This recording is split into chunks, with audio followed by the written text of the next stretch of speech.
Assalamualaikum warahmatullahi wabarakatuh. Bismillahirrahmanirrahim. Innal hamdalillah nahmaduhu wa nasta'inuhu wa nastaghfiruh wa na'udzu billahi min shururi anfusina wa min sayyiati a'malina may yahdihillahu fala mudhillalah wa may yudlil fala hadiyalah. Asyhadu an la ilaha illallah wahdahu la syarikalah wa asyhadu anna Muhammadan 'abduhu wa rasuluh. Allahumma salli ala Muhammad wa ala ali Muhammad. Rabbi yassir wa la tu'assir bitammim bil khair. Rabbi shrah li sadri wa yassir li amri wahlul 'uqdatam min lisani yafqahu qawli. Allahumma aftah alaina hikmataka wanshur alaina min khazaini rahmatika ya arhamar rahimin. Wallahu allazi la ilaha illa huwa alimul ghaibi wa syahadah wa rahmanir rahim. Wallahu allazi la ilaha illa hu al-malikul quddusus salamul mu'minul muhaiminul azizul jabbarul mutakabbir subhanallahi amma yusyrikun. Wallahul khaliqul bari'ul musawwiru lahul asma'ul husna yusabbihu lahu ma fis samawati wal ard wa huwal azizul hakim. Wala haula wala quwwata illa billahil aliyil azim. Wala manja minallah illa ilaihi amma ba'du. Ayyuhal mu'minun ittaqullah usikum wa iyaya bitaqwallah faqad fazal muttaqun. Alhamdulillah, sedang jemaah yang muliakan Allah SWT. Mudah-mudahan kita semua tergolong dalam golongan hamba-hambanya yang benar-benar bersyukur. Amin ya rabbal alamin. Bertemu lagi kita pada malam yang penuh barakah ni dalam siri pengajian hikmah insya-Allah, yang mana Allah izinkan kita untuk terus istiqamah dalam majlis ilmu ini, pengajian tafsir kehidupan. Kita dah masuk perbincangan pengajian hikmah dalam kehidupan. Usul perbincangan pada perbahasan ini bersandarkan kepada sifat wajib bagi Nabi SAW, yang mana berteraskan kepada perbincangan akidah, tauhid dan tasawuf, ini penyucian hati.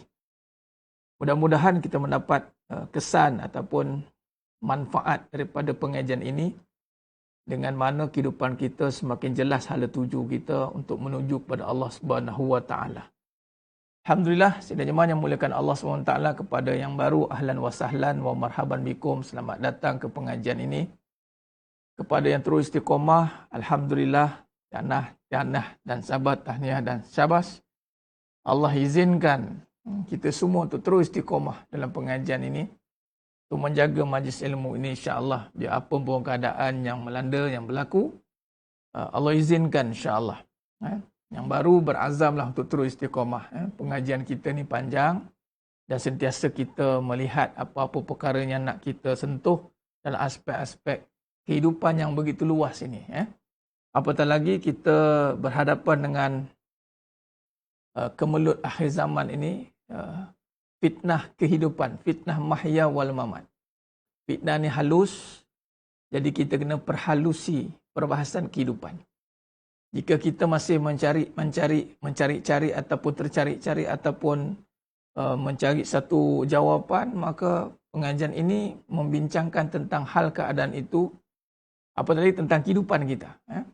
Kita tak mahu kehidupan kita ini disalah tafsirkan sehingga menjadi perkara yang batil. Itu kita tak mahu. Baik, alhamdulillah, insya-Allah sedang jemaah yang muliakan Allah SWT, bantu sebarkan lagi, kita bantu sebarkan. Sahabat-sahabat kita mungkin tak dapat lagi notification mungkin. Seperti biasa kita lazimi setiap malam, dan ini dah masuk ke malam berapa entah. Yang kelima tak silap saya, yang kita niat khusus untuk kita niat untuk pendinding diri kita, ruqyah diri kita, pendinding diri, keluarga dan negara Malaysia khususnya insya-Allah, dan amnya untuk muslimin muslimat seluruhnya daripada sebarang keburukan. Jadi Al-Hadid ni surah besi. Jadi dengan bacaan surah Al-Hadid ni kita mohon, dari awalnya kita niat dan kita mohon kepada Allah. Kita niat kerana Allah, membacanya kerana Allah, mengharapkan ridha Allah. Dan kita berdoa kepada Allah ni agar Allah jadikan manfaat daripada bacaan surah Al-Hadid ni sebagai pendinding bagi kita. Pendinding ibarat baju besi lah tuan-tuan. Dan juga pembersih atau ruqyah, membersihkan daripada segala perkara-perkara yang tidak sepatutnya ada pada diri ini. Keburukan-keburukan. dan menghilangkan keraguan, tuan-tuan. Keraguan, masalah utama dalam hidup ni adalah keraguan. Dalam surah Al-Hadid ayat 3, huwal awwal wal akhir wal zahir wal batin, itu hikmahnya adalah menghilangkan keraguan dalam hati. Bila hidup ni bebas daripada keraguan, insya-Allah perjalanan menuju kepada kejayaan, yang ini menuju pada Allah SWT itu terbentang luas. Jadi insya-Allah mudah-mudahan dengan ikhtiar yang kita lakukan ini setiap malam, insya-Allah setiap malam kita lakukan ini, mudah-mudahan malam ke-7, alhamdulillah. Dan kita nak berterusan insya-Allah. Berterusan, dan ia bukannya boleh datang sekali saja, dia kena buat berkali-kali agar kualiti amalan kita ini semakin meningkat. Setiap kali kita beramal, kita kena pastikan kualiti, yang ini niat, kemudian kita tidak mahu ada hala tuju dunia, adapun kita hajat kepada pedinding, ruqyah dan keluarga, hindar keburukan, itu fadilah atau manfaat yang kita nak minta dengan Allah direct melalui bacaan ini, insya-Allah. Dengan kita ikhtiar dengan membaca surah Al-Hadid ni, insya-Allah. Dan kita mohon kepada Allah Ta'ala, sebab dengan bacaan ini Allah jadikan pedinding buat kita, ahli keluarga kita, dan minta daripada keburukan dan sebarang bentuk keraguan. Ini kita nak jauhkan, nak hilangkan perkara ni. Baik, insya-Allah. Jadi sedang jemaah yang muliakan Allah Subhanahu Wa Taala, alhamdulillah. Jadi saya ulang lagi sekali kafiatnya. Kita akan istighfar 3 kali. Istighfar 3 kali, kemudian selawat Ibrahimiyah, kemudian kita baca Al-Fatihah, dan kita akan mulakan dengan bacaan surah Al-Hadid, insya-Allah. Baik, jadi maknanya ada hajat untuk dengan buat air ruqyah pun boleh. Boleh lakukan begitu, letak di depan dan baca, dan jadikan dia sebagai penawar juga, insya-Allah. InsyaAllah sedang jemaah yang mulakan Allah Ta'ala. Alhamdulillah. Okey, baik. Sahabat kita dah masuk dah tu. Bolehlah kita mulakan, insyaAllah. Kita kalau boleh, kita nak baca secara berjemaah. Lagi ramai lagi bagus. Lagi ramai lagi bagus. Kekuatan jemaah ini, dia nisbah dia kepada ramai dan yang berkualiti. Saya harap Allah datangkan yang mengikuti pengajian, yang mengaji bersama-sama ini yang benar-benar berkualiti. Maksudnya apa? Bersungguh-sungguh. Bukan bermaksud yang tak masuk, yang tak berkualiti. Maksudnya masuk ni bersungguh-sungguh. Sungguh-sungguh. Kita nak mengaji, kita baca surah Al-Hadid sungguh-sungguh, kemudian kita nak memahami apa-apa saja topik yang dibincangkan, insya-Allah.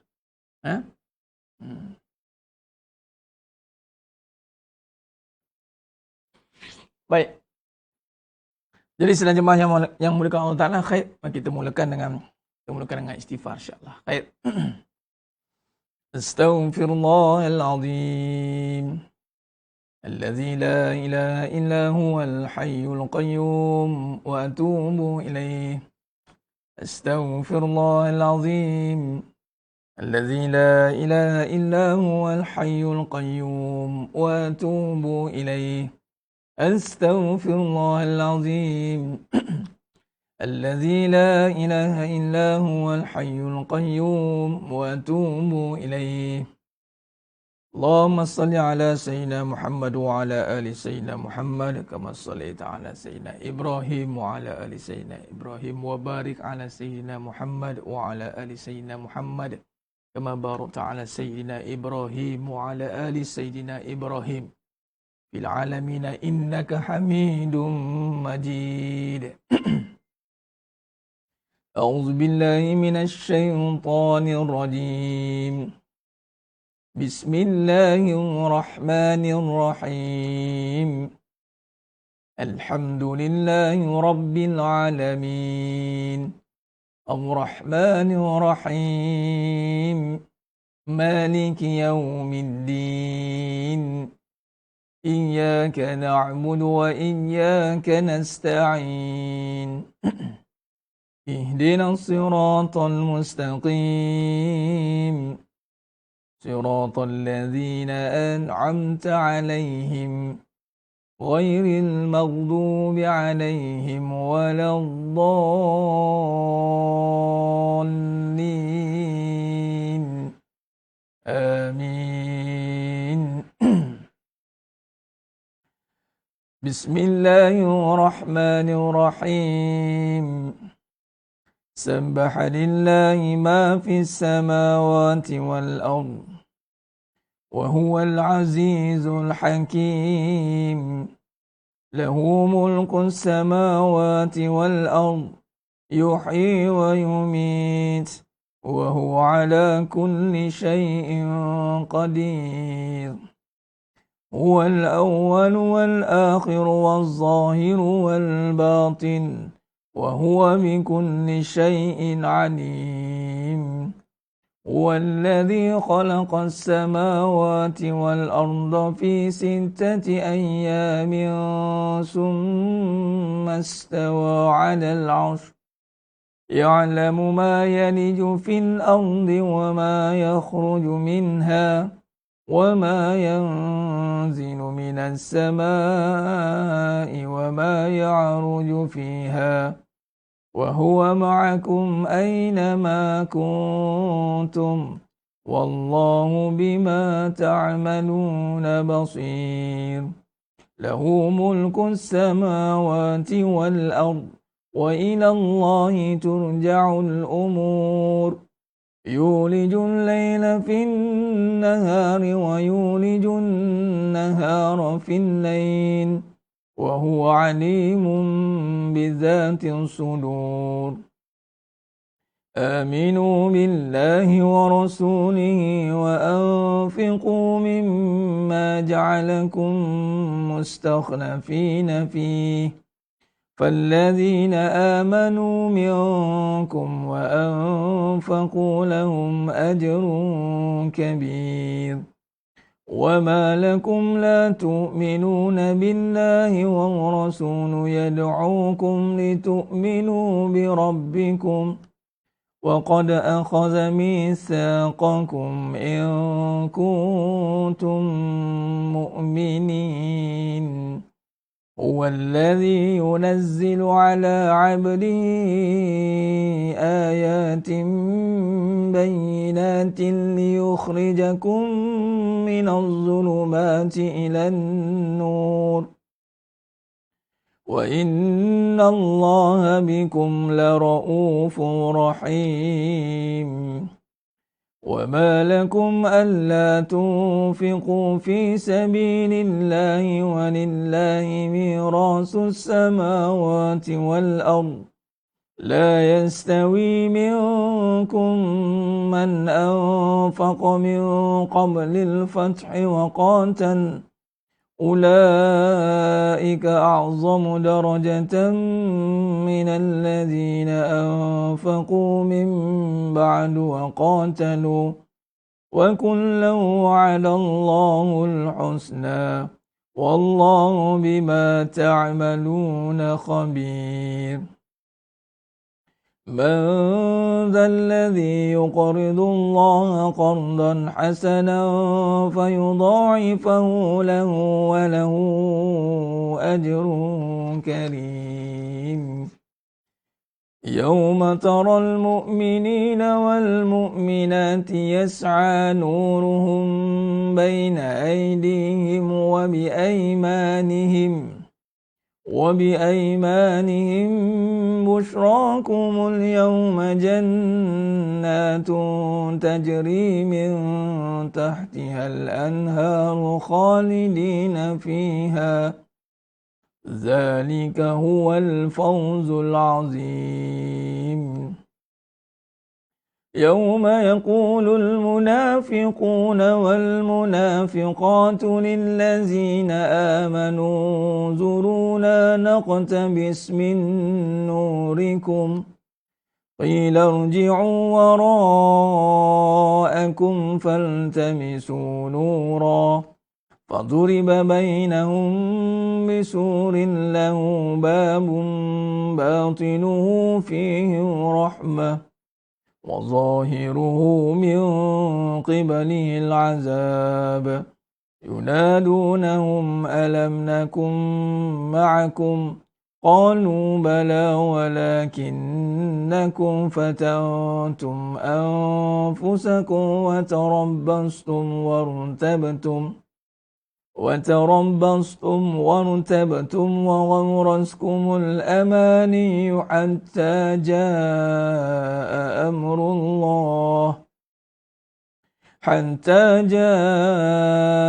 أمر الله وغركم بالله الغرور فاليوم لا يؤخذ منكم فدية ولا من الذين كفروا مأواكم النار هي مولاكم وبئس المصير ألم يأن للذين آمنوا أن تخشع قلوبهم لذكر الله وما نزل من الحق ولا يكونوا كالذين أوتوا الكتاب من قبل فطال عليهم الأمل فقست قلوبهم وكثير منهم فاسقون اعلموا أن الله يحيي الأرض بعد موتها قد بينا لكم الآيات لعلكم تعقلون إن المصدقين والمصدقات وأقرضوا الله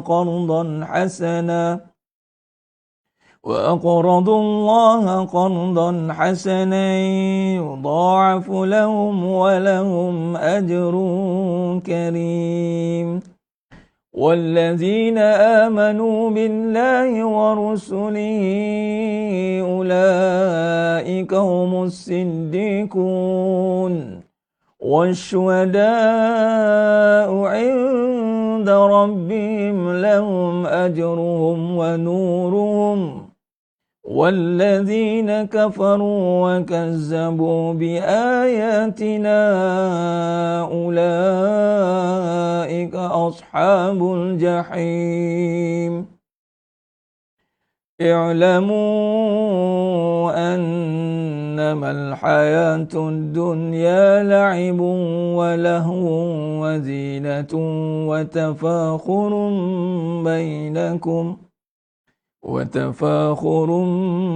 بينكم وتكاثر في الأموال والأولاد كمثل غيث عجب الكفار نباته ثم يهيج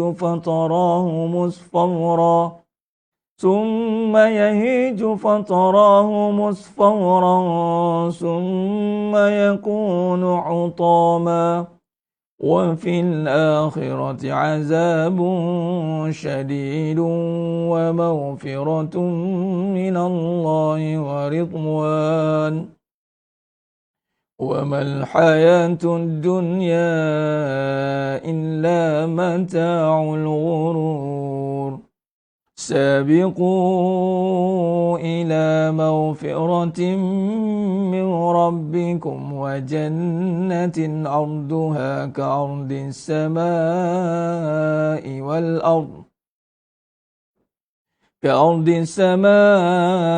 والأرض أعدت للذين آمنوا بالله ورسله ذلك فضل الله يؤتيه من يشاء والله ذو الفضل العظيم ما أصاب من مصيبة في الأرض ولا في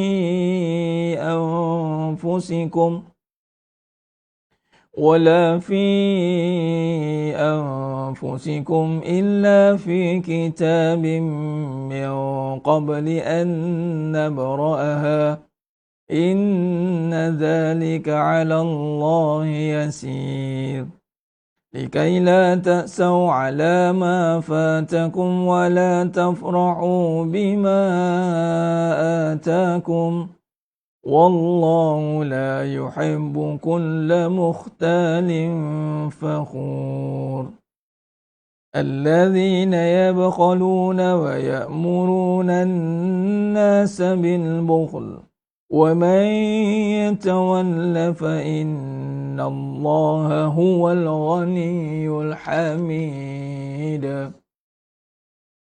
لقد أرسلنا رسلنا بالبينات وأنزلنا معهم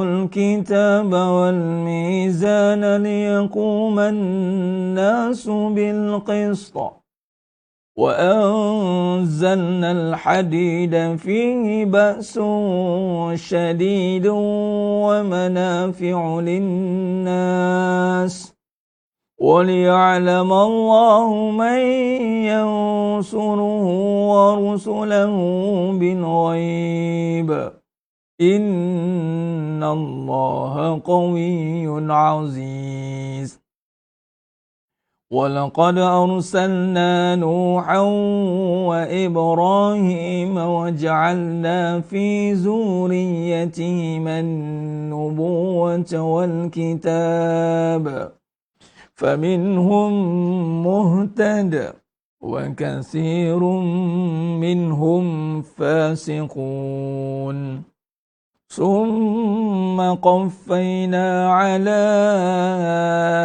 آثارهم برسلنا وقفينا بعيسى ابن مريم وآتيناه الإنجيل وجعلنا في قلوب الذين اتبعوه رأفة ورحمة ورهبانية ابتدعوها ما كتبناها عليهم إلا ابتغاء رضوان الله فما رعوها حق رعايتها فآتينا الذين آمنوا منهم أجرهم وكثير منهم فاسقون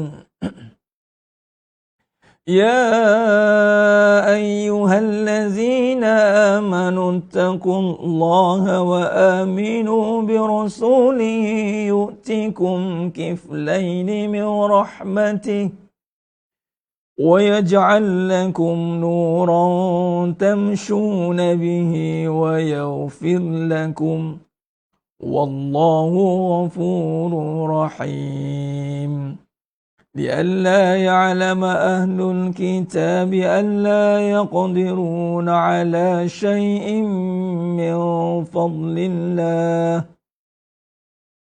وأن الفضل بيد الله يؤتيه من يشاء والله ذو الفضل العظيم صدق الله العظيم. Alhamdulillah, kita jemaah yang dimuliakan Allah Subhanahu wa taala. Selesai sudah bacaan surah Al-Hadid sebentar tadi, mudah-mudahan kita mendapat manfaat dan fadilat daripada bacaan itu tadi dengan niat kita nak mendapatkan ridha Allah yang pertama dan selama-lamanya. Kita beramal ni lillah, kerana Allah, untuk Allah. Sebab kita ni hamba Allah. Sebab daripada itu kita mohon kepada Allah jadi asbab kepada surah Al-Hadid ini jadi sebagai pendinding diri kita, untuk ahli keluarga kita, daripada sebarang bentuk keburukan. Ini ikhtiar kita. Ini salah satu ikhtiar yang kita lakukan melalui amalan. Apatah lagi dengan surah Al-Hadid itu sendiri yang bermaksud besi. Jadi besi ini dikaitkan dengan pendinding. Besi, kan? Baju besi. Kalau berperang tu pakai baju besi. Dan juga senjata besi. Kan? Ini pedang, keris, peluru, itu semua kaitan dengan besi. Jadi mudah-mudahan dengan fadilat ataupun kelebihan yang ada pada Al-Quran itu sendiri, maka dapatlah kita mohon kepada Allah SWT agar dikurniakan manfaat-manfaat itu, yang mana dengan perlindungan itu, dengan Allah jadikan perlindungan itu, maka kita terhindar daripada sebarang bentuk keburukan. Sidang jemaah yang muliakan Allah SWT, dalam hadis Nabi SAW yang mana selalu kita dengar kalimah panggil hauqalah. La haula wa la quwwata illa billahil alil azim. La haula wa la quwwata illa billahil alil azim. Tiada daya. La haula wa la quwwata. Tiada kekuatan kita untuk mendatangkan kebaikan, untuk menolak keburukan. Tak ada daya kita. Jadi dengan kita berharap kepada Allah melalui amalan kita. Kita beramal, itu kerana kita hamba Allah, kita beramal. Kita baca surah Al-Hadid. Kemudian kita, awal tadi kita mohon minta. Kita tahu dah niatnya kerana Allah dan kita mohon supaya menjadi peninding kita. Dan akhir pada bacaan kita lagi sekali kita ulang, ya Allah mudah-mudahan jadi peninding untuk kita. Sebab kita tak ada daya untuk menolak keburukan, melainkan dengan Allah sendiri yang menghindarkan kita pada terkena keburukan. Sebab tu dalam hadis Nabi juga, tu minta kita berlindung daripada keburukan. Kalau baca kalam ta'awuz itu berlindung pada a'udzubillahi minasyaitanirrajim. Berlindung daripada syaitan tu membawa pada keburukan.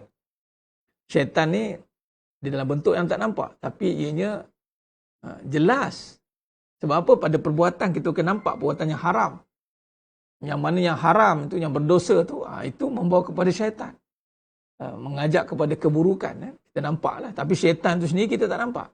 Jadi kita berlindung. Apa tadi keburukan? Dalam bentuk-bentuk yang mana takdir-takdir yang membawa kepada keburukan. Sebagai contoh, kita sedang bertarung dengan COVID ini. Penyakit itu membawa pada keburukan. Yang kita minta berlindung. Kita minta berlindung. Setiap hari saya kongsikan a'udzubillahi min su'il qada. Tadi a'udzubillahi minasyaitanirrajim. Ini kita lindung a'udzubillahi min su'il qada. Aku berlindung dengan Allah daripada takdir buruk. Jadi sama juga dengan kita baca surah Al-Hadid ni, kita berlindung dengan Allah lah. Hakikatnya kita berlindung dengan Allah. Tapi melalui doa tadi, contoh mulai bacaan surah Al-Hadid, maka perlindungan itu mudah-mudahan sampai kepada maksudnya. Kita minta keburukan dijauhkan. Maka sudah pasti bila keburukan dijauhkan, maka digantikan dengan kebaikan. Masya Allah. Jadi hidup yang kita nak adalah kebaikan. Bagaimana nak dapat kebaikan kalau kita tidak terhindar pada keburukan? Sebab itu kita kena minta berlindung pada keburukan. Baik. Seterusnya, daripada keraguan. Ini pun penting. Kita mohon kepada Allah supaya cabut sebarang bentuk keraguan, apatah lagi ragu kepada janji Allah. Ini sangat bahaya. Ragu dengan janji Allah. Allah janji, Allah menawarkan, Allah menjanjikan untuk orang beriman itu keselamatan. Tapi kita ada keraguan. Sebab kita dah nampak keselamatan ni yang nampak depan mata. Majlis Keselamatan Negara. Itu kita nampak. Keselamatan ni kita nampak bila ada orang jaga. Ada security guard. Baru kita selamat. Selamat ni kita nampak bila ada pegawai keselamatan. Kita lega kita. Tapi sifat selamat yang hak. Allahumma antas salam wa minkas salam wa ilaika ya'udus salam. Itu kita tak boleh nak rasa, tuan. Allah banyak. Hati-hati. Malah kita kadang-kadang nak rasa selamat bila kena ada benda dulu baru rasa. Itu hati-hati. Yang ini kita kena usaha. Jadi antara usaha dan ikhtiar ni adalah melalui bacaan surah Al-Hadid, tuan. Kita nak selamat bila ada orang baru rasa selamat. Jangan, hati-hati. Jangan. Contoh gangguan. Selamatlah. Selamatlah ada. Selamatlah. Selamatlah ada sipulan-sipulan. Memang kalau saya sudut, kerjanya memang contoh pengruqyah. Kalau ustaz datang lega. Datanglah ustaz. Allah, saya rasa tak selamatlah ustaz. Rasa macam ada benda je. Allah, hai lega saya. Memanglah kerja ustaz tu lakukan ruqyah untuk hindarkan keburukan tu juga. Tapi tidak bolehlah kita rasa selamat dengan makhluk. Ini ragu. Sebab apa tak boleh? Sebab ada keraguan, ada penyakit ragu. Jadi kita minta supaya mudah-mudahan dengan bacaan surah Al-Hadid ni Allah hilangkan keraguan. Kita dah sentuhkan sebelum ini tentang bagaimana Ibnu Abbas radhiyallahu an yang menyatakan bahawa setiap orang tidak akan terlepas daripada ragu itu. Apatah lagi ragu yang mana tidak nampak. Jadi menghilangkannya itu dengan membaca surah membaca ayat huwal awwalu wal akhiru wal zahiru wal batin wa huwa bikulli syai'in alim, dan apatah lagi kita baca seluruh ayat, seluruh surah. Jadi kita nak rasa keyakinan kita itu dikembalikan untuk rasa selamat. Untuk rasa selamat dengan Allah. Lah ni kita dok tak selamat ni. Akhir zaman ni apatah lagi macam-macam ancaman dok kita mula dah menerawang pergi dah. Dulu takut dengan COVID, sekarang takut dengan lain pula. Takut dengan itu. Macam-macam ketakutan. Keraguan sebenarnya asalnya adalah datang dengan keraguan. Kita tak boleh secure, sedangkan contoh ya. Daripada hadis Nabi sallallahu alaihi wasallam tadi mengatakan la haula wala quwata illa billah, tiada daya, makhluk ni tak ada daya untuk mendatangkan kebaikan, untuk menolak keburukan. Jadi apa saja daya gerak kerja manusia yang kita dengar tu, habislah nanti dia ni musuh ini boleh buat begini, boleh buat begitu, dengan cuaca pula, dengan keadaan pula, dengan hari pula, begini begitu. Nah, kalau kita tidak ada keyakinan, kita akan berlindung daripada benda. Kita berlindung dengan benda, kita berlindung dengan makhluk. Kita tak berlindung dengan Allah. Malah pula kita percaya bahawa benda tu pula boleh bagi mudarat. Kita percaya dengan keadaan itu boleh bagi mudarat. Kita percaya dengan hari-hari tertentu boleh bagi mudarat. Ini satu perkara yang mesti kita keluar daripada kemelut kekeliruan ini, tuan-tuan. Ia bermula dengan keraguan. Ingat keraguan ni boleh makan dengan pil, tuan-tuan. Pil ragu. Ni makan pil 2 pagi, 2 petang. Makan. Tak boleh, tuan-tuan. Keraguan takkan hilang kalau tidak Allah hilangkan. Anda carilah fakta apa pun. Carilah macam-macam. Contoh, nak ambil satu perkara kan. Cari baca detail. Tengok ragu juga. Contoh, tak payah jauh cerita pasal kafir Quraisy, tuan. Bila Nabi SAW menceritakan tentang Allah, mukjizat, belah bulan, air keluar dari tangan, mukjizat lepas satu-satu mukjizat, Allah tu, Nabi tunjukkan, ragu juga mereka. Persoalkan juga tentang Allah. Nah, sebab itu keraguan ini hanya boleh dihilangkan oleh Allah. Bukan kata hilangkan ragu tu dengan hilangkan keraguan bagi satu dalil ke, bukti ke, nyata ke, apa ke, fakta ke. Tak boleh. Anxiety pun keraguan ke, Ustaz? Ya. Keraguan lah. Tertekan disebabkan oleh keadaan yang mengancam dia. Sedangkan keadaan itu tidaklah mendatangkan keburukan. Hanya sangkaan yang bermain di fikiran, lalu dikawal, lalu mengawal diri dia dan dia dikawal oleh keadaan tadi. Nak dijadikan cerita, jadi pula. Tu lagi jadi ya, dia punya keraguan dia. Aku dah kata dah. Jadilah. Betul lah hang punya ramalan tu. Betul lah. Habis. Nak jadi cerita, jadi. Lagi bahaya. Tu orang kata jangan cerita pasal jadi je. Kalau bab cerita bab jadi ni, nujung 4 belalang pun jadi tuan, jangan main. Nak kita jadi. Doa nahas apa nak hilangkan ragu? Ni baca surah Al-Hadid ni. Dan juga huwal awwalu wal akhiru wal zahiru wal batin ini. Dan ya mukallibal qulub sabbit qalbi ala din wa ala taati, itu doa. Itu Nabi ajar, bolak-balikkan. Tapi dalam bab ragu ni yang kita sedang beramal dengan surah-surah Al-Hadid ni, nak hilangkan ragu lah. Macam mana tu terlepas pandang tu? Sebab tu saya seru semua yang hadir pada malam ni. Jangan masuklah minit. Masuklah time nak baca ramai-ramai. Ataupun tak nak baca ramai-ramai, baca je lagi. Ini bukannya tak apa, tak baca pun tak apa. Ini bukan soal tak apa. Memanglah tak dosa tak baca. Tapi masalah ragu tu nak hilang tu. Dah nampak jelas. Ni, dalam tafsir Ibn Katsir ni, rujukannya. Menghilangkan ragu ni. Siapa ada tafsir ni yang hijau ni macam ni. Boleh rujuk ni. Muka surat 361 jilid jilid 20, juz 26, jilid 9. Rujuk tuan-tuan. Ada cerita ni tentang ni.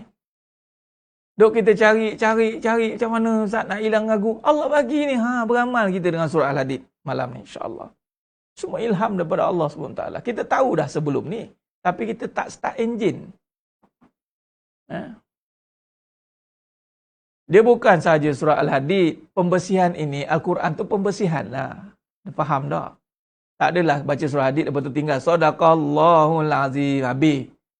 Ni baca surah Hadid ni, surah Al-Hadid ni datang ketika perbahasan ilmu ni.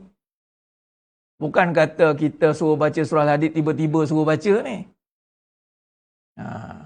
Yang mana baru mengikuti pengajian, jangan ingat baca surah Al-Hadid ni je. Bukan. Pengajian ini dimulakan dengan surah Al-Hadid. Jelas? Dan bila kita kaji, kita tengok, ya surah Al-Hadid ni menghilangkan keraguan. Sebab apa surah Al-Hadid ni hilang keraguan? Ni, kenapa boleh hilang ragu ni? Yang mana saya nampak tadi tu, bukan surah Al-Hadid je. Ni, ayat yang ketiga, surah Al-Hadid itu, ayat ketiga cerita tentang Allah.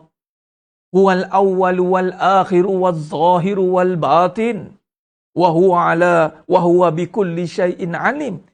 Dialah yang awal, yang akhir, yang zahir, yang batin dan dia maha mengetahui segala sesuatu. Ini ada dalam perbahasan hakikat kehidupan. Tapi duk baca sejuta kali, tak faham-faham, tak jadi juga.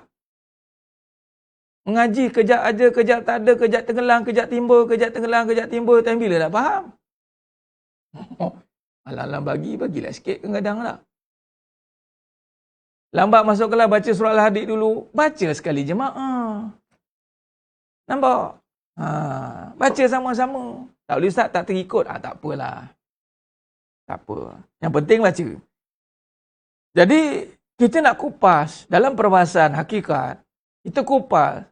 Huwal awwalu wal akhir. Ini perbahasannya panjang. Sebab itu, bila kata meletakkan kefahaman, itu yang pertama. Sebab itu jarang saya mulakan dengan amalan. Sebab saya antara yang mengingatkan, jadi jangan jadi amal hunters. Jangan hanya jadi pemburu amal. Tapi tidak mengenal. Ini baru start ni. Ini saya baru start ni. Mari kita baca surat Al-Hadid. Nampak? Sebelum ni tak ada. Sebab kita tak nak. Ada kadang-kadang yang beramal tapi tidak mengenal. Dia amal, okey dah. Dia bukan nak ngaji, nak faham ke, tidak. Ustaz, ada amalan, ada zikir apa-apa tak Ustaz? Berapa kali nak baca? Ustaz, ada tak kitab-kitabnya cerita tentang ni? Ustaz, macam mana nak hilangkan je? Macam mana Ustaz? Ustaz, macam mana tu? Macam mana ni? Dia nak terus pergi kepada permasalahan dia. Dia ingat macam makan ubat, telan, hilang. Tuan-tuan, ini soal dalaman. Soal kepercayaan. Soal kepercayaan ini perlukan ilmu. Dia panggil ilmu yakin. Sebab tu kita beramal macam-macam. Ada orang kata, tadi ada soalan tentang anxiety. Sampai dia beritahu apa? Ingat kita orang tak beramal ke? Saya baca, surat baca pagi petang. Surah Waqiah hafal. Surah Ar-Rahman baca katanya. Doa yang apa lagi tadi Nabi ajar tu. Allahumma inna na'udzubika minal hammi wal hazan katanya. Dia amalkan. Tapi tetap ni, stres ni. Kenapa katanya? Bermaksud bukan amalan hilangkan stres. Nampak? Sebab dia tak faham. Itu perbuatan. Sepatutnya bacaan Al-Hadid ini datang dari hati yang mengenal. Kuat tidak ada pada besi. Kuat hanya ada pada Allah. Baru Allah bagi baca surah Al-Hadid ni, tuan. Jangan main cari-cari macam mana nak kuat. Bacalah surah Al-Hadid. Tak ada. Amalan tak datang begitu. Kalau selagi mana tengok kuat itu tiang. Selagi mana tengok duit itu kaya. Selagi mana tengok kaya itu duit. Selagi mana rezeki itu tak ada. Lagi itulah amalan kita sia-sia lah. Nampak? Tertukar-tukar tu sifat tu. Kadang-kadang tersasul-sasul. Tak ada rezeki. Sebut juga tak ada rezeki. Kadang-kadang tersasul. Tengok kereta, kaya. Dah kaya ingat kereta. Kaya ingat duit. Kuat je. Kuat saja. Ubat kuat. Ingat kuat je, ingat benda, ingat tongkat, ingat ubat, ingat. Nampak? Jadi, bila kata beramal, tapi tidak mengenal, maka jadilah amalan yang sia-sia. Itulah datang jadi fitnah beramal. Kita tak mau amal yang banyak, tetapi tidak memberi bekas, memberi kesan. Nampak tidak? Nah, jadi sedang jemaahnya memulakan Allah Subhanahu Wa Taala. Sebab tu kita kena jelas dalam kita nak membangunkan kehidupan. Dia boleh jadi bahasa Cikgu Amir, usaha ni sebab kita manusia. Usaha ni adalah kita manusia, kita hamba. Kenapa baca surah Al-Hadid? Sebab kita ni hamba Allah. Habis cerita. Kenapa kena kerja? Sebab kita manusia. Kenapa kena buat? Sebab kita manusia. Yang usaha ni manusia dengan jin saja. Binatang tak ada usaha. Sebab tu tak ada orang panggil yang berusaha encik kucing, tak ada. Yang berusaha panggil pada manusia, tapi tak adalah panggil kat jin sebab kita bukan alam jin, kita alam manusia. Tapi jin ni termasuk juga taklif, mukallaf. Usaha. Kenapa kena usaha? Kita ada akal. Usaha menyatakan kita ada akal. Itu saja, bukan kita ada kuasa. Usaha tidak membawa kepada kuasa. Usaha menunjukkan kita manusia. Tulis titik kat situ. Usaha menyatakan kita manusia. Kadang tulis makan asbab, tak asbab kan pening juga kepala kan. Kita ubah sikit, kita upgrade bahasa ikut bahasa umum. Sebab apa saya usaha? Sebab kita manusia. Habis usaha tak jadi sebab kamu tu tak ada kuasa. Habis cerita. Oh, bukan usaha bagi jadi. Siapa kata usaha bagi jadi? Yang bagi jadi Allah. Kun fayakun. Allah. Bukan manusia. Tak ada kata pun manusia usaha jadi. Siapa kata usaha jadi? Ini motivasi dunia, tuan-tuan. Jika kau fikirkan kau boleh, kau hampiri kejayaan. Nyanyi. Jika kau fikirkan kekalahan, kau hampiri kegagalan. Aja siap nyanyi. Percaya apa yang kau lakukan, nyanyi. Lalu sekali kita tanam. Okay, aku boleh. Apa yang boleh? Nampak tak banyak tak boleh daripada boleh? Tak ada. Kita mudahkan perbahasan, usaha ni sebab kita manusia. Manusia ni ada akal. Kenapa binatang tak usaha? Kalau binatang berusaha, nyanyi kita. Nanti sekarang lembu sembelih kita pula. Dia cek pasal. Kalau binatang Allah bagi akal, pening kita. Asyik kita je kena sembelih, yuk kata. Tahun depan kita sembelih manusia pula. Nyaya. Setaranya tak ada akal pun kena tendang juga dengan lembu. Setaranya tak ada akal. Kau bayangkan lembu ada akal lagi. Kalaulah harimau ada akal. Nyaya tuan-tuan. Dia duduk kat Bukit Bintang. Dia duduk dekat downtown. Dekat tengah-tengah bandar. Duduk kat hutan ngendap-ngendap tu apa? Kalau binatang lah boleh usaha tuan-tuan. Tak ada dia payah-payah duduk kat hutan. Itu makam dia. Usaha menyatakan kita manusia. Habis cerita. Usaha menyatakan kita manusia. Kuasa menyatakan Allah. Usaha menyatakan manusia. Kuasa pada Allah. Usaha pada kita. Khalas. Berusaha beribu daya. Tetap tidak ada kuasa. Nampak? Tetap tiada kuasa. Jadi, usaha menyatakan kita manusia. Bukan menyatakan pasti jadi. Jadi, usaha tidak menjamin jadi. Itu dia panggil, kalau dalam ahli sunnah wal jamaah, kesan kepada perbuatan semua kerana Allah. Usaha itu menyatakan kita manusia. Itu saja. Jadi kenapa kita berusaha? Sebab kita manusia. Bermaksud, siapa yang tak usaha, bermaksud dia bukan manusia. Itu sajalah kita kena cek lah. Kod-kod lah. Kod-kod kucing pun pandai merajuk. Itu emosi, perasaan ada, nafsu. Ini usaha-usaha ni. Menom, fikir apa hal. Duk bincang kucing, duduk bincang ramai-ramai. Dia apa pun ada mesyuarat. Ada kelab juga. Ada persatuan. Nyanya. Allah Ta'ala cantik dah mengatur kehidupan makhluk ini. Kemas. Ya? Baik. Jadi sedang jemaah yang menggunakan Allah Subhanahu Wa Ta'ala. Jadi kalau lihat kepada surah Al-Hadid tadi, ayat 1 hingga ayat 6 itu menceritakan tentang kekuasaan Allah secara total. Kalau rujuk ayat 4, ayat 5, ayat 6 tu sama. Walladhi khalaqas samawati wal ard. Kemudian Allah cerita tentang lahu mulkus samawati wal ard. Ini dalil yang jelas-jelas milik Allah semua langit dan bumi. Al-Hadid ayat 5. Lahu mulkus samawati wal ard wa ila Allahi turja'ul umur. Dan Allah nyatakan lagi yulijul laila fin nahari wa yulijul nahara fil lail wa huwa alimun bizati sudur. Ni Allah tahu apa yang ada dalam isi hati kita. Yang tersembunyi sekecil-kecil perkara Allah tahu. Jangan main-main. Jadi kalau kita lihat baik. Sebelum kita huraikan tentang sifat pahala ni, dalam perbahasan wa huwa ma'akum aina ma kuntum. Wa huwa ma'akum aina ma kuntum. Surah Al-Hadid ayat 4. Di dalam hadis sahih telah ditegaskan bahawa Rasulullah SAW berkata kepada Jibril AS bertanya kepada beliau tentang ihsan. Anta budallah ka'annaka tarahu fa illam takun tarahu fa innahu yaraka. Hendaklah engkau beribadah kepada Allah seolah-olah engkau melihatnya. Jika engkau tidak melihatnya, maka sesungguhnya dia melihatmu. Bermaksud apa? Wa huwa ma'akum aina ma kuntum. Mana pergi? You are diperhatikan. Dipanggil apa? In supervision. Ataupun Allah is watching. Tapi pertamanya, antak budallah. Hendaklah engkau beribadah. Ka'annaka tarahu. Seolah-olah engkau melihatnya. Masya Allah, tuan.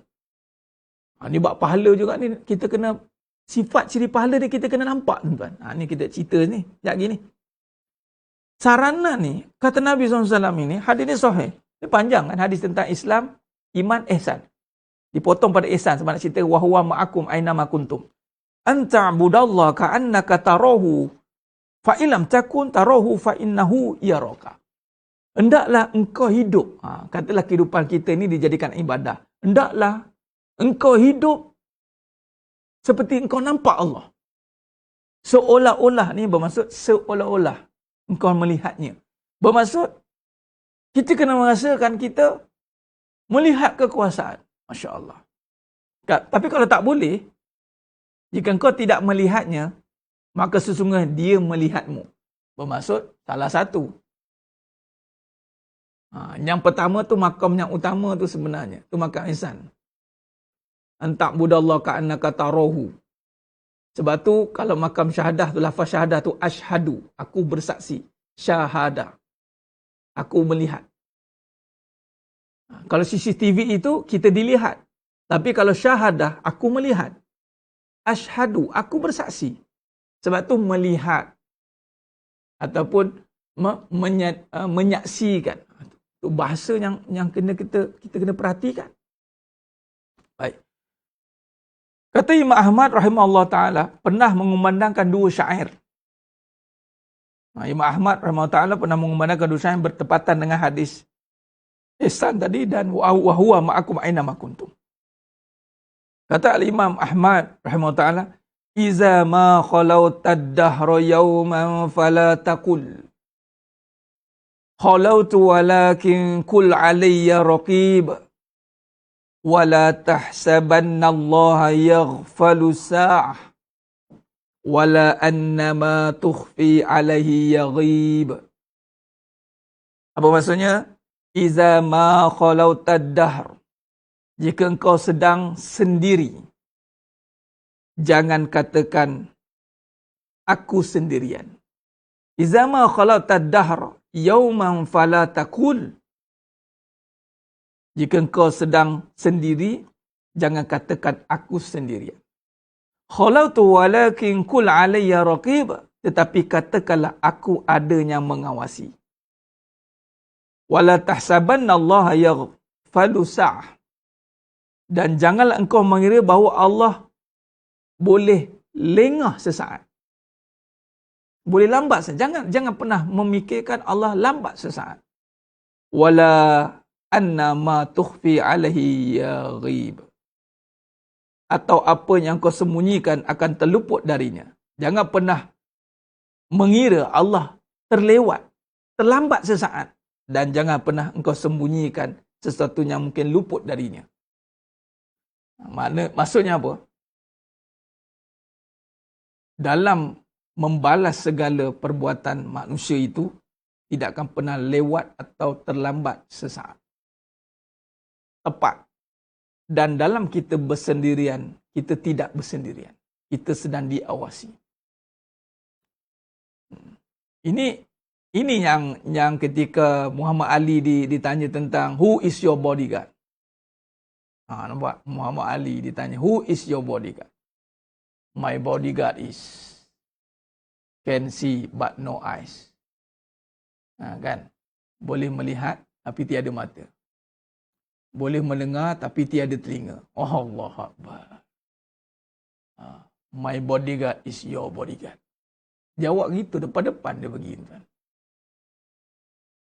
Kita nak mencapai tahap ke arah inilah. Ke arah inilah tuan-tuan.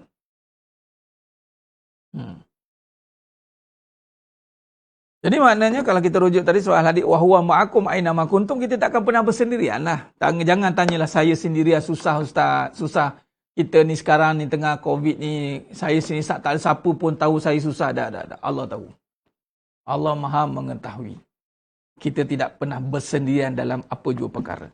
Jadi sedang jemaah yang mulakan Allah Subhanahu Wa Taala. Maka dalam konteks melihat ini, kita kena jelas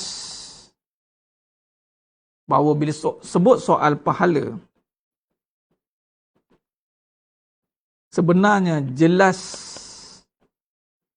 pada penglihatan,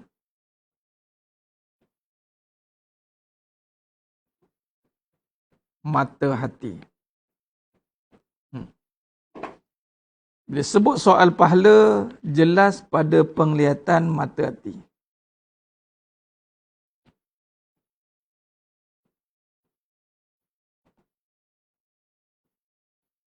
Cuma soalnya sekarang, mata hati ini,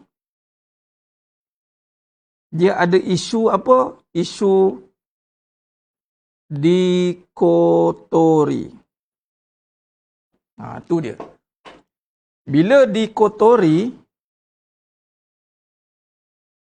maka apa yang berlaku adalah, ni yang bahaya ni. Bila hati itu dikotori, dia ada mata hati, dia panggil ainul basirah, mata halus. Bila dikotori tuan-tuan, antara perkara yang paling bahaya akan berlaku adalah dia tidak boleh mengesan pahala. Dikotori ni mana tidak boleh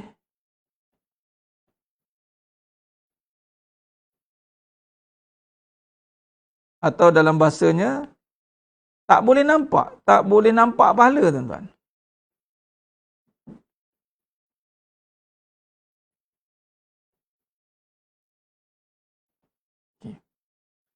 Bila tak boleh nampak pahala, apa yang berlaku? Bimbang. Bila tak boleh nampak pahala, sudah pastilah dia akan pergi kepada dosa. Itu saja, dah pahala tak boleh nak nampak. Maka, cenderungnya akan jadi dosa lah. Ini yang bahaya ni. Baik. Jadi, mata hati ini mesti dijaga agar tidak dikotori. Itulah yang dipanggil pembersihan hati. Tazkiyah. Penyucian.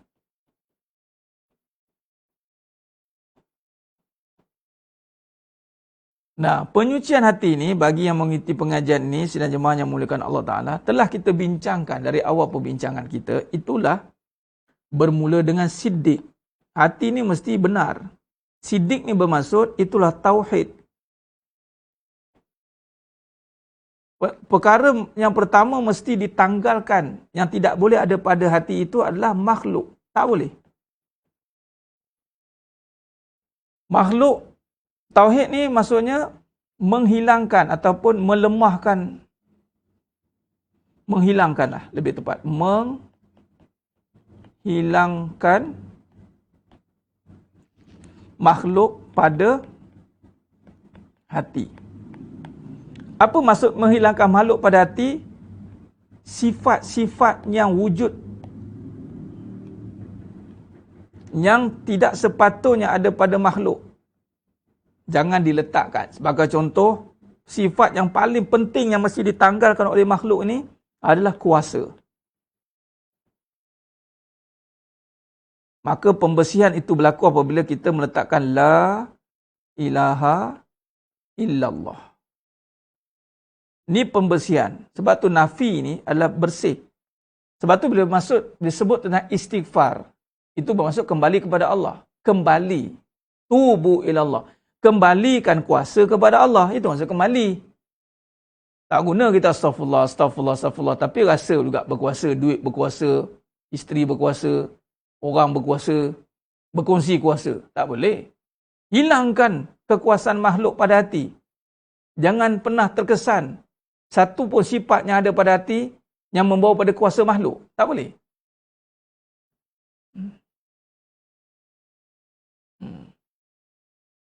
Baik. Ini membincangkan apa tadi? Jelas pada penyataan hati, tetapi bila dikotori oleh aghyar, oleh selain Allah, kebendaan, maka tidak boleh mengesan pahala. Sebab dia, kalau ikut tuan-tuan, rujuk dalam surah Al-Baqarah. Saya ambil Al-Baqarah ayat 62. Innal ladzina amanu wal ladzina hadu wan nasara wasabina man amana billah. Man amana billah. Pertama, beriman kepada Allah. Tengok.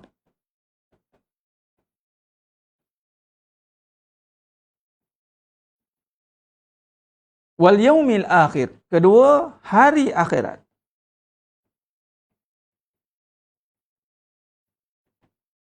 Hari akhirat ni perbincangannya amal soleh, tuan-tuan. Wa amilus solehat. Amal soleh ni cerita dia tentang pahala lah. Tuan-tuan tengok. Bagaimana nak yakin, beramal dengan yakin, sedangkan permulaan kita tidak jelas. Tidak kenal bahawa kuasa hanya Allah.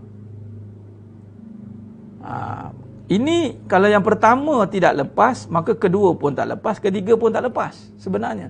Sebab tu hilangkan. Dia kena tik dulu sana. Beriman ni maksudnya mengesakan Allah.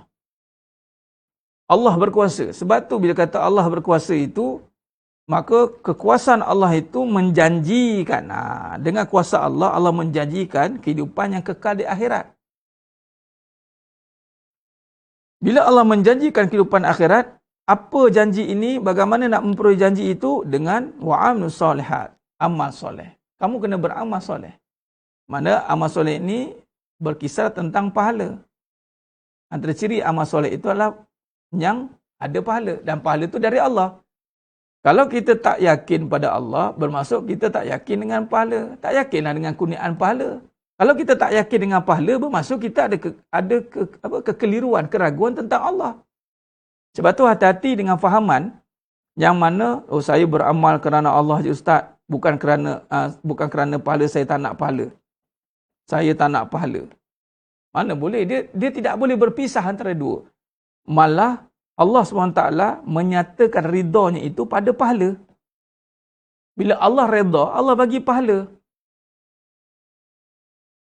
Tidak boleh kita mengatakan Allah bagi pahala tapi Allah tak redha. Tak boleh. Bermaksud tak ada pahala lah. Bila Allah tak redha, tak ada pahala lah. Ada perbuatan saja. Contoh. Dia syuhada. Syahid. Kan? Hadis yang popular tu kan. Dalam Riyadhus Salihin. Amalan ni kan, amalan syahid tak? Tiba-tiba Allah kata apa? Kazabta, pembohong.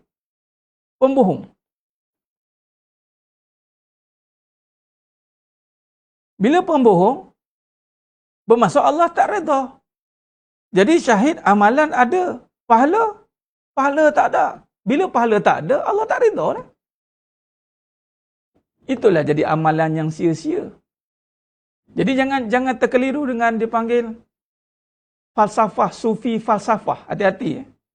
Dia belajar, dia menyatakan tasawuf tapi memisahkan hakikat dalam beramal. Hakikat beramal itulah pahala lah. dalam beramal kita hakikat yang tersembunyi itu pahala. Tapi dia menolak pahala. Hati-hati tuan-tuan. Itu bukan manhaj yang benar. Malah ada mengatakan pula syirik. Lagi bahaya. Nak kata sesat tu tak beranilah, biarlah fatwa tentukan. Tapi nak bagi tahunya, bolehlah dikatakan tersesat dalam pemikiran dia tu. Oh, kalau saya beramal nak pahala, syirik.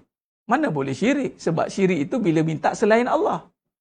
Minta hajat kepada selain Allah. Tapi kalau pahala minta pada Allah, syirik macam mana pula? Allah je boleh bagi pahala. Nampak? Jadi sedang jemaah yang menggunakan Allah Subhanahu Wa Taala. Sebab itu pahala tidak boleh diragui. Ni buat ni dapat apa? Dapat pahala. Takkan pahala je Ustaz? Jangan. Maknanya hati tidak boleh mengesan tu. Tak boleh mengesan. Itu bahaya. Jadi maknanya apa? Berbalik pada perbahasan tadi, pahala boleh dilihat oleh mata hati. Okey, apakah maksud lihat itu? Okey, ini kita perhalusi lagi. Apakah maksud lihat pada mata hati? Adakah lihat yang dimasukkan dalam fizikal? Jawapannya tidak. Bukan dalam konteks fizikal. Sebab perbincangan pahala adalah dalam konteks ghaib. Jadi bila ghaib, maka tidak boleh dilihat pada fizikal. Melainkan di yaumul mahsyar nanti. Di yaumul mizan, dia akan difizikalkan. Saya nak cerita tentang titian sirat yaumul mizan kan. Nanti saya cerita. Yang diambil daripada penceritaan almarhum Datuk Abu Hasanuddin Al-Hafiz. Nanti saya ceritakan. Bagaimana fizikal pahala ni di sana, di yaumul mizan, di yaumul mahsyar, nampak fizikal. Di yaumul dunia, di dunia, tak ada. Tak nampak oleh mata kasar. Mata kepala tak nampak. Mata kepala tak nampak. Tapi mata hati nampak. Bagaimana yang dikatakan nampak itu? Maka datanglah perbahasan tentang rasa.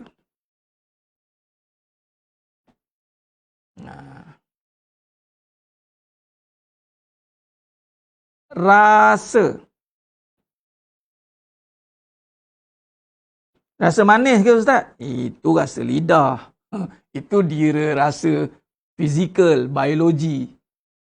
Dia dira rasa ni, mari bab dira rasa ni, dia adalah deria. Deria rasa ni, yang biasa kita dengar tu, dira rasa lidah.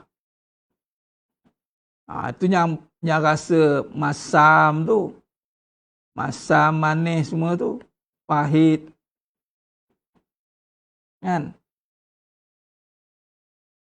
Masin. Ini yang asas. Dira rasa.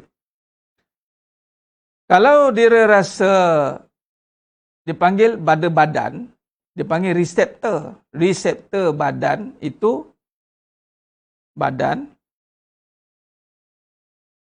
sakit, kan?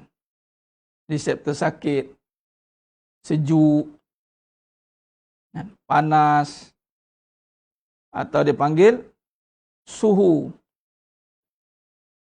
Dan inilah sakit ni. Pun ada, panas pun ada, sejuk pun ada. Kalau pada lidah ni. Kalau pada hati, dia gitu.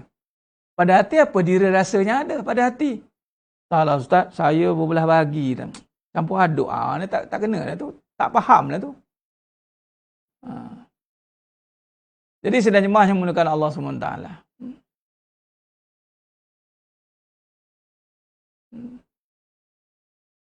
Baik. Jadi, bermaksud, bila sebut pahala, dia ada deria rasa.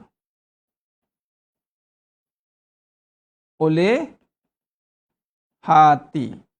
Jadi melihat itu dengan rasa yang timbul. Rasa yang ini setelah hati, kena faham ya? Hati yang telah dibersihkan. Kalau tak dibersihkan, itu kata tadi tak boleh rasa tu. Apa rasa yang dia boleh kenal pasti? Maka kalau kita lihat balik dera rasa ataupun sifat pahala itu, rujuk berbalik kepada Al-Baqarah tadi ayat 62.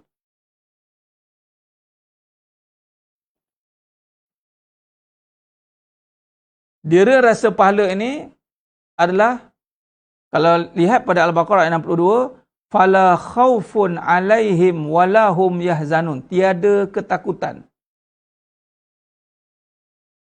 Orang yang beramal soleh ni, falahum ajruhum inda rabbihim wala khaufun. Tiada dia ketakutan. Ni dia. Ini dera yang paling penting, tuan-tuan. Kita ni hidup kat dunia ni nak lari pada orang kata apa, saya tak nak takut. Tapi sebenarnya di mana letaknya ketakutan tu, macam nak hilang? Adakah dengan benda? Tidak.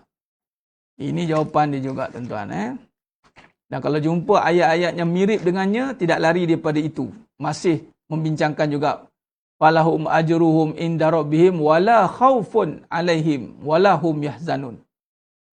Ciri pahala itu adalah tiada ketakutan. Masya Allah.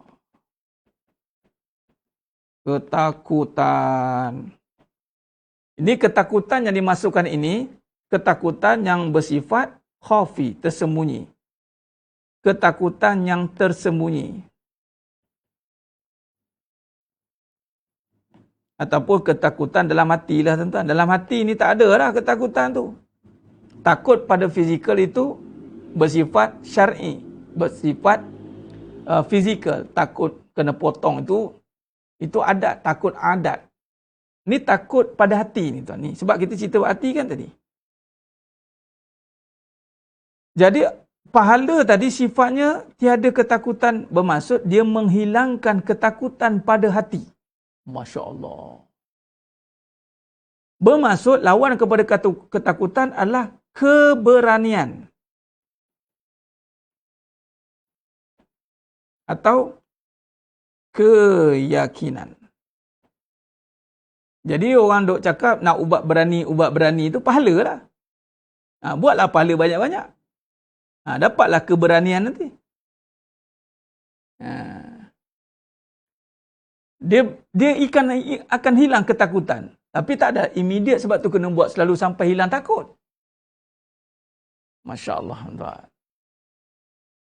Jadi, sifat pahala itu, sifatnya menghilangkan ketakutan.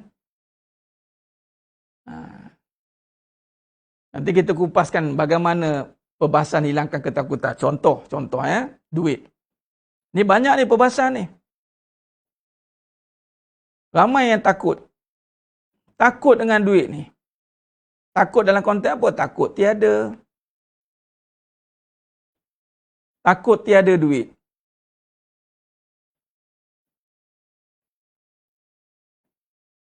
Takut ada duit. Ingatkan tiada takut. Ada pun takut. Takut. Ada duit. Ada duit pun takut. Takut tiada duit, takut ada duit. Dua-dua takut. Jadi macam mana nak hilangkan takut pada duit? Maka jadikan duit ini pahala. Hilanglah takut tu. Kalau jadi pahala. Tu yang masalah ni. Ini yang masalah ni. Tak jadi pahala. Jadi menunjuk je banyak. Ini yang masalah. Sekiranya pahala, tuan, Allah hilangkan ketakutan itu. Katalah duit ini digunakan untuk pahala. Katalah dia pergi infak. Kena pula pahala. Allah gantikan duit tadi yang diinfak tu, masuk habislah kan. Dah infak tu bukannya mana ada, habislah. Dah keluar. Tapi takut tak? Asal tak takut ni? Rupanya pahala, Allah gantikan pahala tu. Apa Allah gantikan? Keyakinan. Tak apa. Bulan depan masuk lagi. Yakin. Apa yang yakin semacam? Rupanya pahala. No fear punya. Tak ada takutnya tuan. Lagi tinggi ataupun nilai keikhlasan, itu maksudnya solid lah katanya, maka hilanglah ketakutan tu. Ya Cikgu Wafiti, ya kata kau takut tu kurang pahala lah. Sebab tu jangan gunakan perkataan takut. Hati-hati. Kalau yang kita jenis berilmu Allah bagi ni, kita boleh tahu dah ni. Sebab tu pahala kata guru saya nampak tu. Cara dia cakap dah tahu dah. Tahu dah. Tapi tak adalah kita kata kamu ni banyak dosa. Tak berani lah. Kita takkan ingat mengaji tauhid, mengaji akidah, kita takkan menyalah. Kita takkan menghukum. Kita tidak akan meremehkan. Kita tak akan menghina. Apatah lagi menentukan. Ni ahli, Ana tengok muka entah pun dah tahu. Amboi, lampau sangat. Tapi kita dari sudut cerita dia kita boleh tahu dah sifat itu. Betul, hati-hati.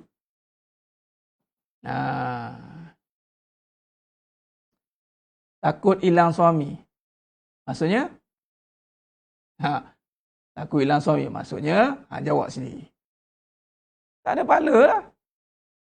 Ada suami tapi takut lagi. Kenapa? Ya, Maman. Sebab tu saya kata perbahasan ni panjang, tiada ketakutan ni. Ciri pahala ni, ciri utama pahala. Mana-mana ayat tuan tak cari nanti dalam Quran ni. Mana-mana yang dikaitkan dengan pahala, falahum ajrum inda rabbihim wala khaufun. Allah akan kata, Allah akan kaitkan pahala hilang ketakutan. Pahala hilang ketakutan. Dan bukan sekadar hilang ketakutan, Allah gantikan dengan kegembiraan. Al-Baqarah, cerita Al-Baqarah dulu. Banyak lagi tuan-tuan dalil ni. Ayat 25. وَبَشِّرِ الَّذِينَ آمَنُوا وَعَمِلُوا الصَّالِحَاتِ. Kabarkan berita gembira. Berita gembira.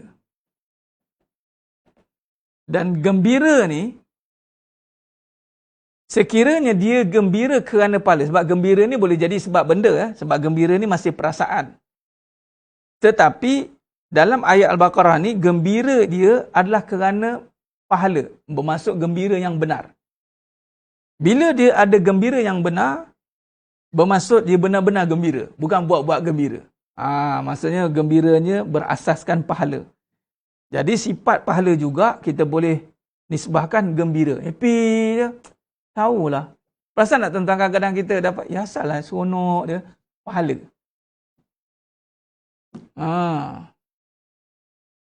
Seronok dia. Asal seronok ni. Okey, pahala. Okay, tak cukup dengan tu, Allah uji pula. Sebab tu dalam kebaikan, kadang-kadang, kenapa Ustaz? Saya buat baik makin diuji. Nak tengoklah kita gembira ke tidak buat baik tu. Walaupun dicaci, dihina, direndahkan, dikutuk, tapi tetap kita gembira. Mana sungguhlah ada pahala pada kebaikan kamu tu. Tapi kalau bertukar keadaannya pergi kepada sedih balik, saya buat baik, tiba-tiba ini yang saya dapat, ini yang saya dapat, habislah, mana tak jadilah. Sebab tu ada ketika buat baik, kebaikan itu memang akan ada ujian yang nak tengok, adakah kita benar-benar gembira atau buat-buat gembira. Tu dia. Jadi kalau benar-benar gembira, Allah bagi ujian, bagi kesusahan, bagi ni mengaji sampai pukul 11.20 ni. Kemudian suami pun tarik muka, geram dia. Mengaji. Apa ni 11.30? Kita ni yang isteri cerdik, yang soleha, dia gembira. Bang, okey bang, tak maaf. Okey. Aku buat muka macam tu pun dia okey. Maknanya pengajian ni membawa pahala. Faham? Tapi lepas mengaji, kena sekali sound dengan suami. Apa mengaji? Abang ni kan, tak tahu ke saya sedang nak menjadi solehah? Abang ni tak faham ke? Gaduh tak jadi apa. Sebab tu jangan main-main. Sebab tu kalau kata, suami terkejut, apa abang mengaji kamu ni jadi kurum ni, jadi cool room je. Sejuk, abang cakap apa pun kamu dah tak heran apa hal ni? Kamu dah tak sayang abang ke? Bukan bang, gembira bang. Saya tak tahulah, mungkin sebab dah pengajian tu seronok saya kena bancuh hari-hari, saya gembira rasa. Kena zah hari-hari, jadi saya seronok.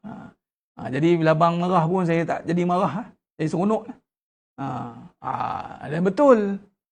Barulah suami tak pening ini mengaji, macam mana mengaji ni. Lagi ajak berhujah lagi ada dengan kita. Macam mana mengaji? Tu yang kadang-kadang tu. Kita juga ni, mana ustaz-ustaz mana mengajar ni? Ustaz juga yang kena, men. Apa ustaz macam ni? Padahal kamu suami isteri yang tak kena. Nampak tak? Seronok tuan. Seronok ni datang macam ni.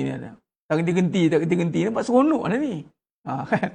Cakap sampai sejam lebih, tak penat ke? Nak penat apa kalau seronok? Kan? Macam orang tengok bola sampai 2 jam boleh tengok tercegak depan TV tu. Seronok lah. Boleh buat apa, kadang-kadang yang mana jogging, tengok 50 km. Kita dengar 50 km. Sebab apa boleh? Seronok katanya. Dia seronok dekat situ. Tapi kita ni seronok dekat amal lah. Alhamdulillah lah tuan. Seronok pada amal ni kekal lah. Dan seronok pada benda, dia jadi gelisah pula nanti kalau tak dapat. Dia jadi sedih, dah tak boleh dah PKP ni. Aduh, tak boleh nak kesana ke sini. Saya bosan dah di rumah ni. Dia mula tengok gambar balik. Seronoknya, maknanya kegembiraannya hanya pada seronok-seronok jalan-jalan. Sebab tu jangan terkejut, kau ni duduk rumah ni tak bosan ke? Duk mengadap periuk, duk mengadap nasi, duk mengadap sileman tu, kamu tak bosan ke? Kalau akulah, keren otak aku katanya. Tahulah jemaah. Bukan jemaah, tak tahulah Joyah. Jemaah ni yang baik, Joyah ni. Geng-geng mesyuarat tingkap ni. Tahulah. Gembiralah. Alhamdulillah. Kita yang mengaji pun kenalah jawab. Kalau kita mengaji jawab, entahlah aku pun tak tahu sebenarnya. Yelah dah tak ada nak buat apa kan. Jadi tengah kuliah lah. Dah tak ada nak buat apa. Semangat. Dah tak ada buat apa baru buka kuliah ni. Sabar je lah. Orang tak, itulah. Dah jadi mesyuarat tingkap. Patutnya apa kamu dapat? Alhamdulillah lah, seronok lah. Gembira dapat. Jawab macam tu biar jelas. Jadi maknanya Al-Baqarah 25, Al-Baqarah 62, dua ciri khas. Mana-mana pun kalau rujuk pada ayat lain sinonim juga. Wa basyiril ladzina amanu, gembira. Gembira ni rujuk kepada pahala sebenarnya. Jadi selagi mana itulah confuse. Jemaah tak ada duk ngacur-ngacur ni. Joyah dia pengai macam ni. Melainkan Joyah satu masa dia dapat hidayah. Jadilah dia taubatan nasuha. Dia kembali ke kuliah hakikat kehidupan. Allahu Akbar. Baik, jadi sidang jemaah yang muliakan Allah SWT.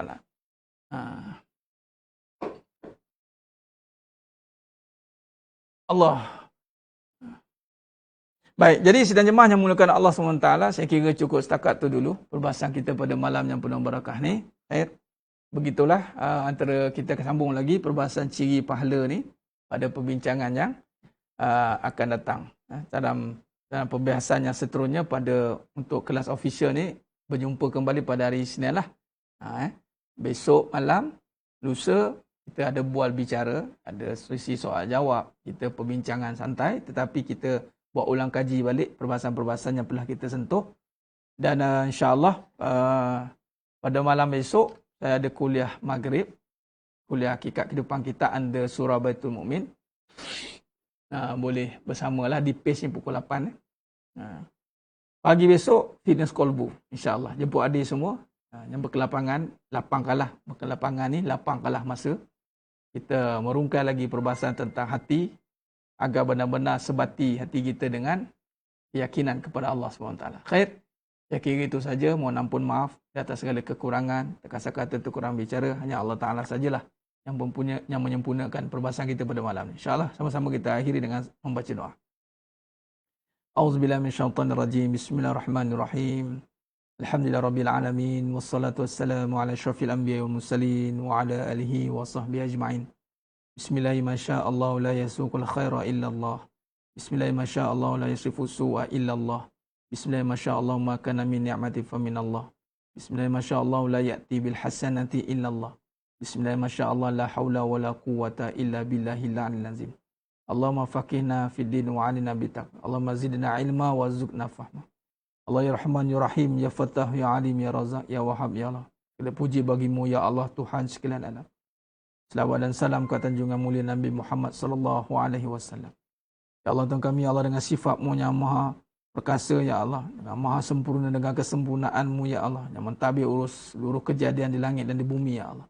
Kami memohon kepada-Mu ya Allah, terimalah amalan kami pada malam ini dan amalan kami yang sebelumnya. Kesusahan kami, kepayahan kami ini kami nyatakan ketaatan kepada-Mu ya Allah. Ya Allah ya Tuhan kami ya Allah, jika di kalangan kami ini ya Allah yang sedang menonton pada malam ini dan tidak menonton juga ya Allah. Sekiranya di kalangan kami ini yang ada yang susah ya Allah, Kau permudahkanlah hidupnya ya Allah. Jika di kalangan kami ini ada yang sedang sakit ya Allah, diuji dengan berbagai ujian kesakitan, kesakitan yang tersembunyi, kesakitan yang sedang berlaku kini COVID ya Allah. Hanya Engkau sajalah yang maha menyembuhkan ya Allah. Tiada kesembuhan pada selain-Mu, hanya Engkau sajalah yang maha menyembuhkan ya Allah. Tiada ada mudarat pada penyakit, mudarat hanya pada-Mu ya Allah. Tiada ada manfaat pada penyembuhan, penyembuhan pada benda ya Allah, penyembuhan hanya pada-Mu ya Allah. Ya Allah Tuhan kami ya Allah, sekiranya di kalangan kami ini ada yang diuji dengan kesempitan rezeki ya Allah. Maka dengan sifat-Mu Razzaq yang melapangkan rezeki, lapangkanlah ya Allah. Dengan sifat-Mu yang memberi, lapangkanlah rezeki dengan selapang-lapangnya ya Allah. Ya Allah Tuhan kami ya Allah, istiqomahkanlah kami dalam ketaatan ya Allah. Untuk terus berada dalam majlis ilmu ni ya Allah. Untuk terus berada dalam ketaatan ya Allah. Bantulah kami ya Allah dan setiap perkara ya Allah. Tetapkan hati kami ya Allah, tetapkan hati kami ya Allah. Rabbana atina fid dunya hasanah wa fil akhirati hasanah wa qina azabannar. Wa sallallahu ala sayyidina Muhammad wa ala alihi wasallam walhamdulillahi rabbil alamin. Aqulu qouli hadza wa astaghfirullah azim li wa lakum wa billahi taufiq wal hidayah. Wassalamualaikum warahmatullahi wabarakatuh. Kita tangguh dengan tasbih kafarah dan suratul Asr. Subhanakallahumma wa bihamdik asyhadu an la ilaha illa anta astaghfiruka. Bismillahirrahmanirrahim wal 'asr innal insana fi khusr illa alladhina amanu wa 'amilus salihati wa tawassaw bil haqqi wa tawassaw wallahu a'lam bissawab. Takbir. Allahu akbar.